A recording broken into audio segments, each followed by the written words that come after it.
sector. To my distinguished colleagues in the Presidential Working Party, we have been called upon to collectively and individually invest our emotional and intellectual capacity to deliver on this very major assignment. This noble task of serving the country through the Working Party calls for sacrifice of our time and commitment, especially with respect to the time constraints that we have been given. Let me call upon you and upon us, all of us, that we should approach this task with open mind. We should have listening ear.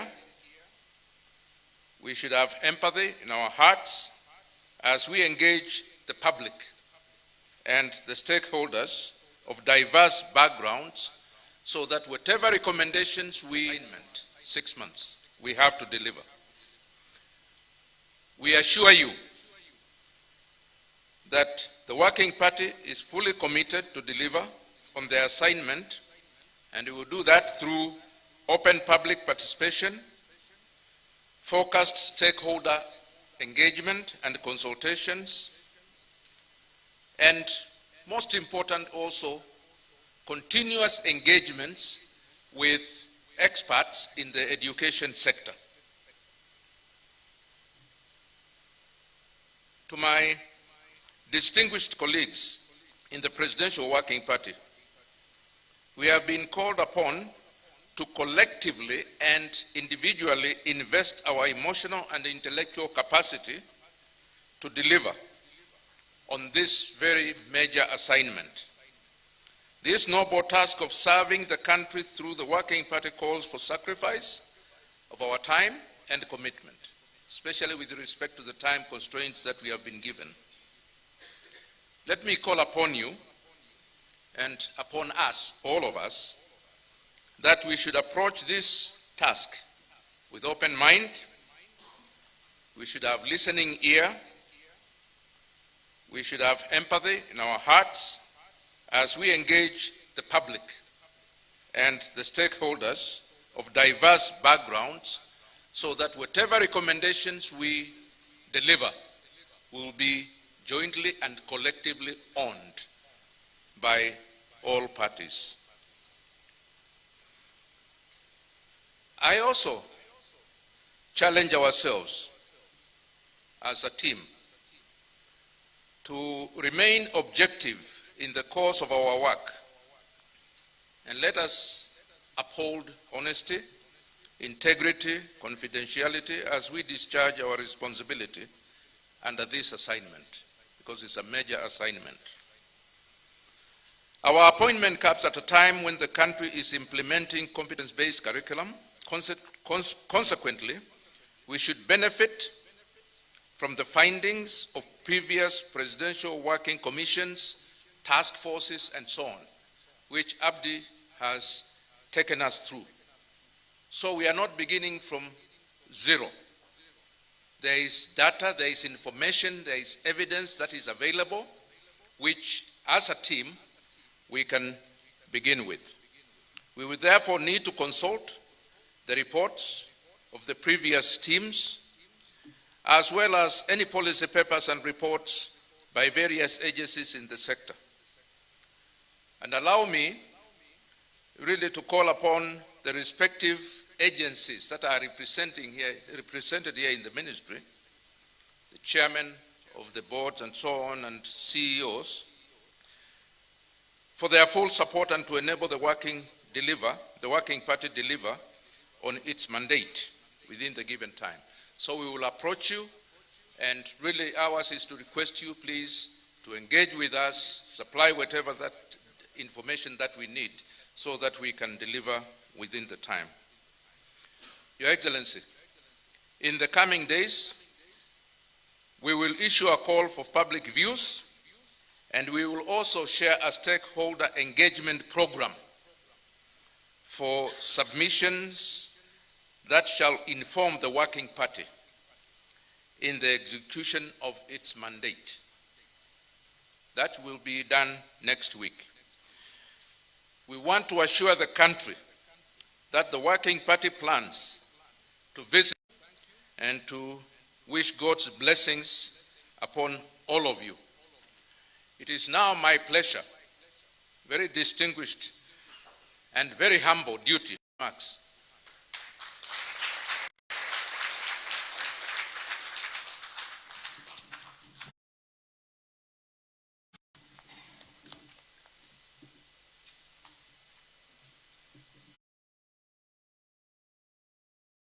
A good friend of mine after a sizable time spent with him.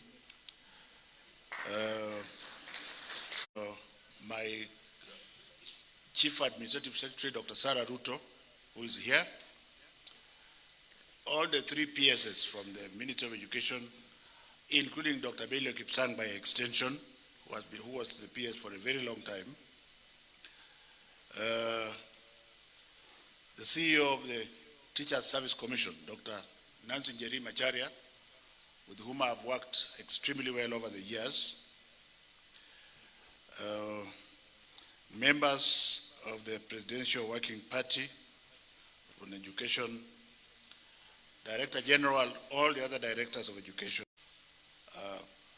William Samoei Arap Ruto, for having assured us severally who have engaged in this manner. I also want to thank His Excellency the President for having pronounced himself that it is better to focus on the child. And my first charge to the members of the committee is that for whatever decisions that you are going to make, the constant shall be the child. And if you do so, Your Excellency, this very eminent Presidential Working Party will succeed without prejudice. The second minor point I want to make, and this is with all humility and due respect, and I'm glad that Professor Raphael Munavu and I have a past. He was my Deputy Vice Chancellor in charge of Administration and Finance at the University of Nairobi when I was a firebrand senior lecturer. And he proceeded on to become Vice Chancellor Moi University, and I also proceeded on to become the Vice Chancellor of the University of Nairobi for 10 years. So we have many things in common, and therefore the President's wisdom for appointing Professor Munavu to chair this task force is thoroughly lauded by the Ministry of Education. The reason is this. When you are doing an experiment, you don't start doing an experiment whose answer you already know. And I want to charge, the second charge I'm charging the members of the task, because I know that they are eminent scholars and stakeholders.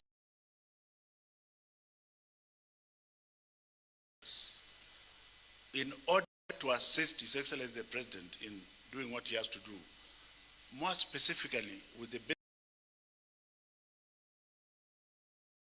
basic education sector, can we go into the unknown, get results, analyze them, and take them to him? Don't start from an answered point of view.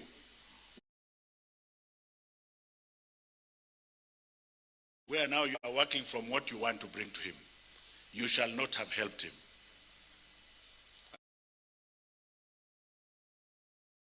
And I'm doing this with all humility, having been a scientist who is very well published over the years and who is going back to academia. Ladies and gentlemen, the third thing I want to say about President President William Samoei, President William, you can understand why, because the other one was there for 24 years.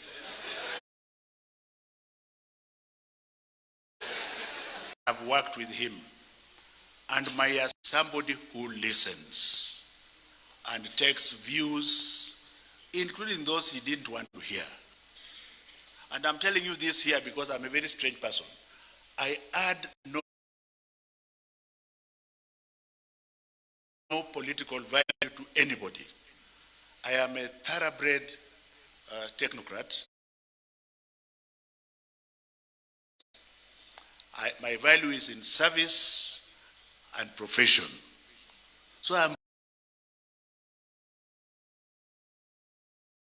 free to talk the way I talk, because I have no political value to add. I only add the work and the efficiency and the delivery. So since the president is somebody who is going to, and he's also an academic. I was involved with him when he was doing his master's degree, and he went further and did PhD. So we are not writing a report to somebody who went to Kanyanyaini Primary School. So I would like to encourage you to use your intellectual power, because the brain power, Your Excellency, Deputy President, the brain, if you want your brain to sleep, it will sleep. If you want your brain to think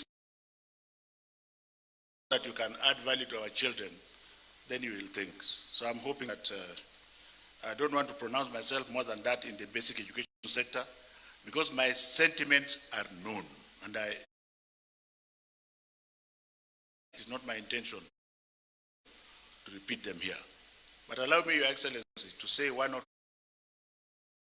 two things about the university sector, which is the sick child in the room. Having been a minister for now 3.5 years,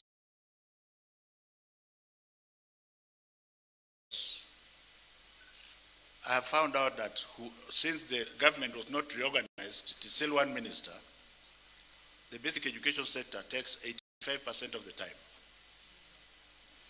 And therefore, university and TVET share the remaining 15%. And that has allowed all Kamaus and Onyangos to be experts in university matters.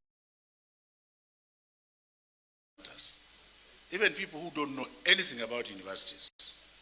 So my third charge to this committee is to look at universities without prejudice. Remove the politician, remove the fake experts, because you cannot be an expert if you don't belong to the university system. What is it that is ailing our country? What do we want to remember President Ruto for as far as the university sector is concerned? And I can talk with full authority, because this is where, if you go to the Oxfords of this world, a single university with 38 colleges. Are we together? Single university with 38 colleges across the country.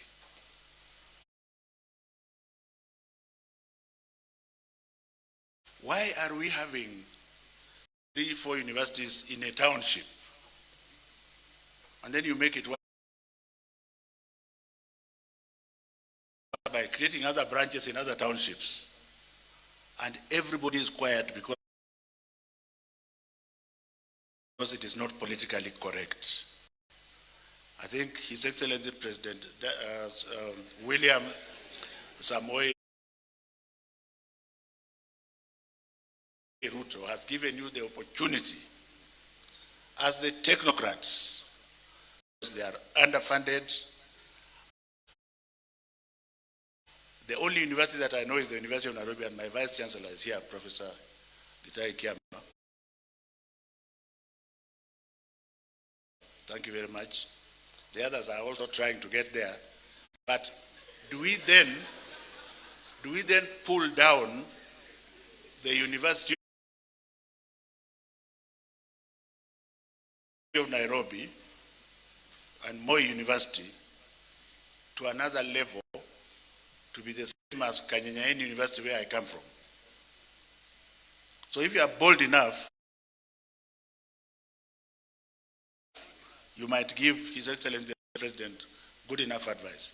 If you are politically correct, you will just be a statistic. And I think it is good for me to say so, Professor Munavu, because you are a university person, but I don't know whether you are still bold enough. Because what the President wants, as I end, Your Excellency, I have always been, when I was the Vice Chancellor, that my best advisors are idiots, because when the brain is thinking, then you must differ, isn't it?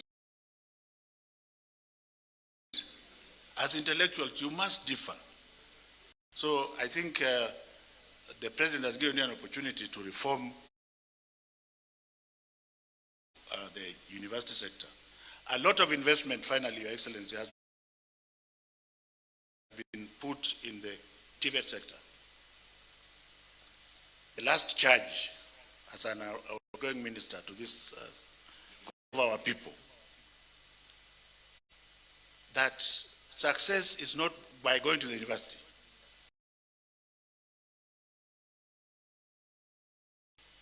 What are you going to do? What recommendations are you going to give to government to actualize what they already started anyway, because they expanded the sector and they are giving help loans to the sector? And you are taking me to an area I didn't want to mention, but let me just say that I hope you are not even thinking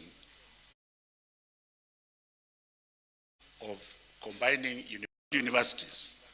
We should be intelligent enough to know that what government should be doing eventually is providing Kamau and Njoroge from Kanyanyaini with 20 shillings.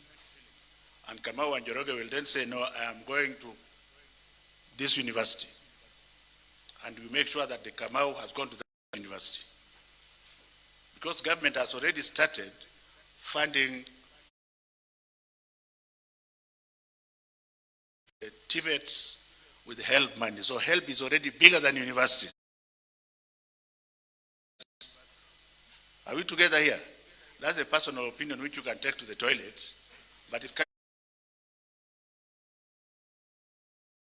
coming from a professor who has run, starting with that 22-story tower. So I want to wish you the very best, and to say that for the period that I'm here, because it's like the President has allowed us to work for another 2 months, and we want to thank him, because for that period we are still the CS, and we work together. And if there is any help that you require, because there is never a vacuum in government. Are we together? Your Excellency, it is now my most singular. You just say what you want to say, and everything follows.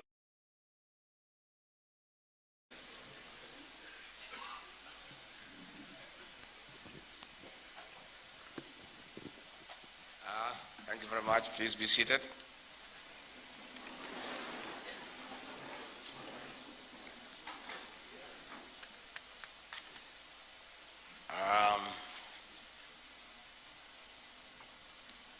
The Chair, Presidential Working Party on Education Reforms, Professor Raphael Munavu, members of the Presidential Working Party on Education Reforms, our Cabinet Secretary for Education, the Principal Secretary's Ministry of Education, Senior Ministry of Education officials, our development partners, distinguished guests, ladies and gentlemen.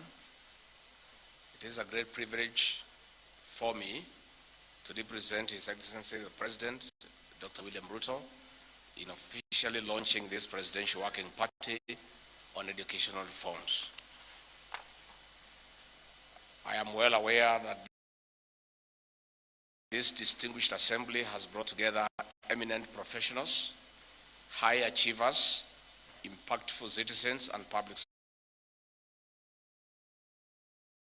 servants with substantial track records in matters to do with education, training, and skills development. Congratulations on your appointment to serve on 2022 of this nation through a fit for purpose, responsive, relevant, education that reflects our unique identity and culture as well as our aspirations. Many stakeholders have expressed concern that they may have been left out in the constitution of this working group. I believe that one of your most urgent tasks is to set a strong signal that your operations and practices shall demonstrate inclusivity, public participation,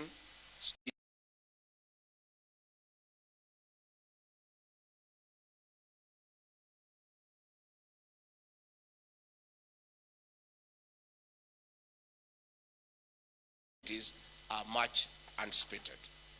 The competence-based education and training curriculum is intended to resolve the skills mismatch that exists between the TVET Act to guarantee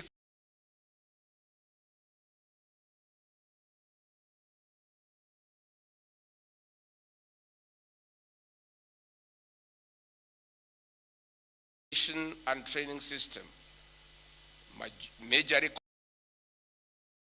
consists of silos whereby programs are irreconcilably different, with one is sound national credit accumulation and transfer framework that applies across the entire education and training system.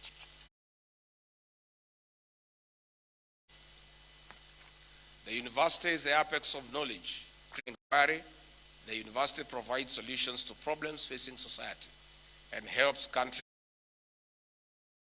anchor development agendas on the sound foundation of knowledge. We need our universities to reposition themselves more powerfully and in the national development agenda by playing a more pronounced role in education. This calls for a review of curricula as well as a structure and mode of delivery. It is time to recalibrate the university curriculum to incorporate more local content with synchronizing it with the aspirations and imperatives of the current era. The demands of industry and concerns of the community must resonate throughout mathematics alone. We want our highest levels of education and knowledge to stay grounded in our community grassroots and establish their relevance, feasibility, and positive influence. There is an inevitable bottom-up dimension to university impact and vigor, grounded on strong engagements with communities. This is indispensable for courses in the social sciences, agriculture, health, education, and business, among others. Finally, our nation's progress to the next level of development will be powered by achievements in science, in innovation, and technology transfer. Commercialization and patterning of research outputs is key to making it sustainable by anchoring a strong incentive framework in the research agenda. It is therefore urgent for communities, universities, and industries to seamlessly be interlinked. Universities that demonstrate a high index of effective interlinkage will be more competitive and able to unlock the edge, waiting to be unlocked through appropriate educational sector reforms. Your recommendations are highly awaited, and none more so than those touching on the CBC, which every household anticipates and which will touch on the future education of more than 8 million learners. This is a heavy mandate you have been called to bear. Nevertheless,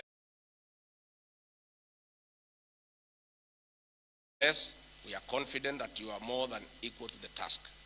The government, led by His Excellency, the President, looks forward to regular briefings on your progress towards your final report, whose contents are eagerly expected. I wish you good luck in this assignment, and may God bless you.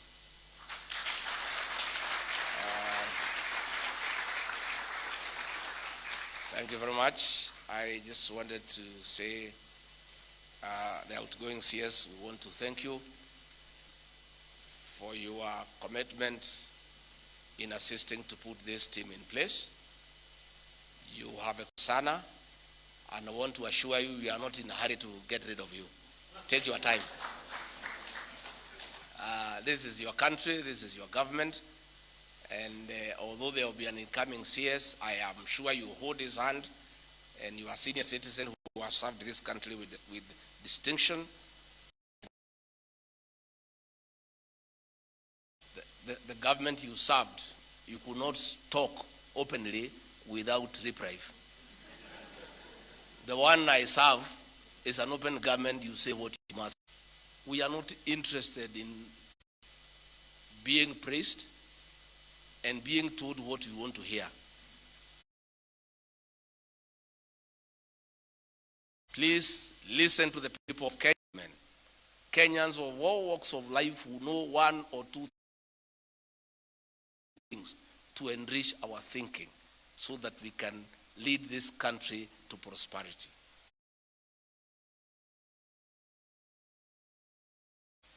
I want to assure the educational sector players who are here for the time we will be in office.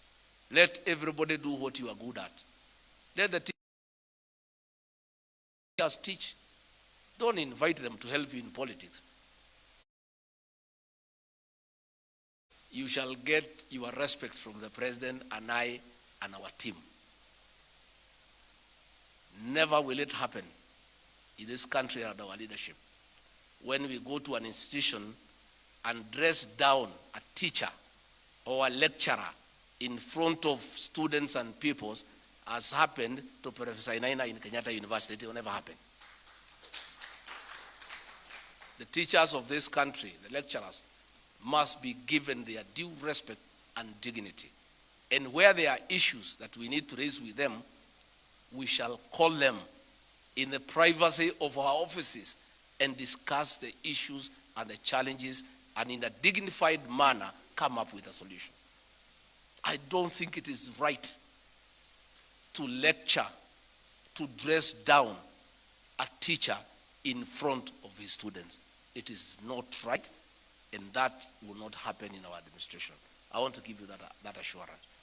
And therefore, as I wind up, let me also confirm, for the avoidance of doubt, because the Star newspaper, you keep on twisting what we say, so that if you want to twist, you can go ahead and twist. The CBC is not being repealed. What this good team is doing is to look at it, get the views of stakeholders and the people of Kenya to keep and improve what is good and to address challenges of where there could be weaknesses for our children. That is a position.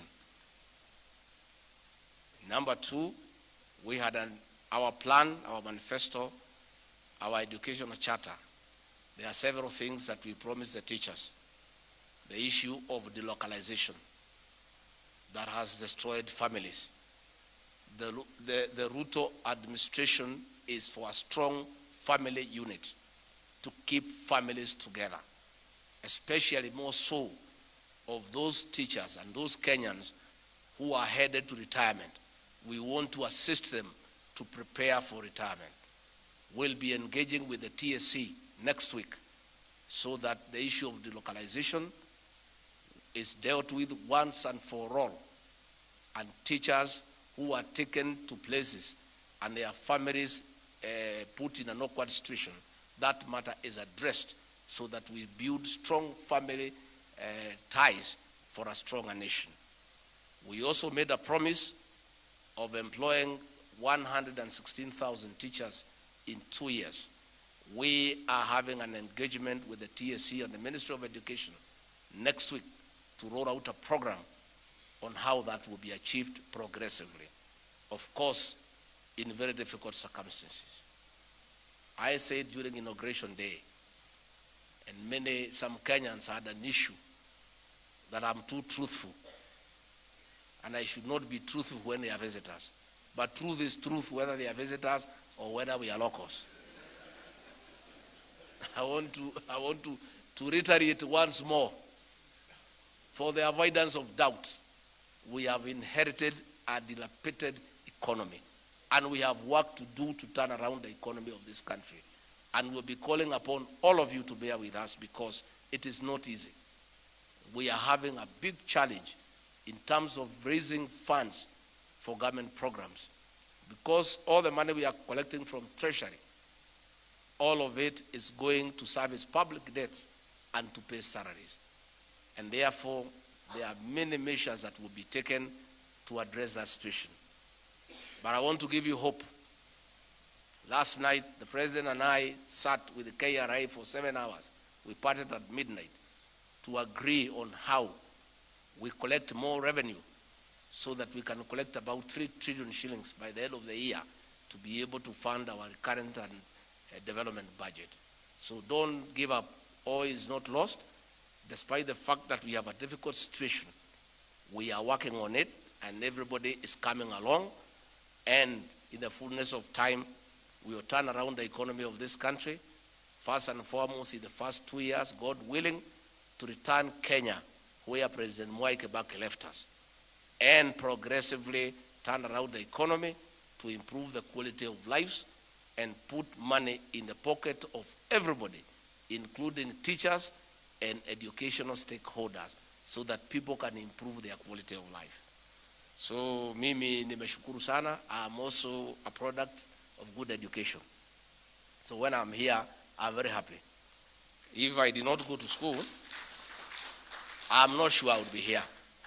I would be in a village somewhere called Wamunyoro. The name doesn't sound very nice, a professor. But that is where I came from. And it is also possible for you to come from an unknown village and go somewhere.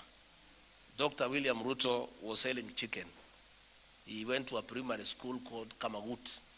He had no shoes. Today he is the President of the Republic of Kenya. Yeah? By 2 things, God's will and good, sound education. So we have a duty as leaders to do everything within our power to give our peoples and our learners a similar environment that we were given by our parents and the government then, so that one day those little children in primary school in standard 2 and 3, one day they can be here as deputy president, they can be state house as president by getting good and quality education. So Professor Munavu, you have a job to do, and I have requested you kindly invite the members of the National Assembly to come and present. The reason why I recommend that you involve the members of the National Assembly is that collectively they have a budget every year of about 42 billion, and 90% of that money goes to education. So it is important that you bring them on board, seek their views, so that when we implement the reforms that you shall recommend to government, the members of the National Assembly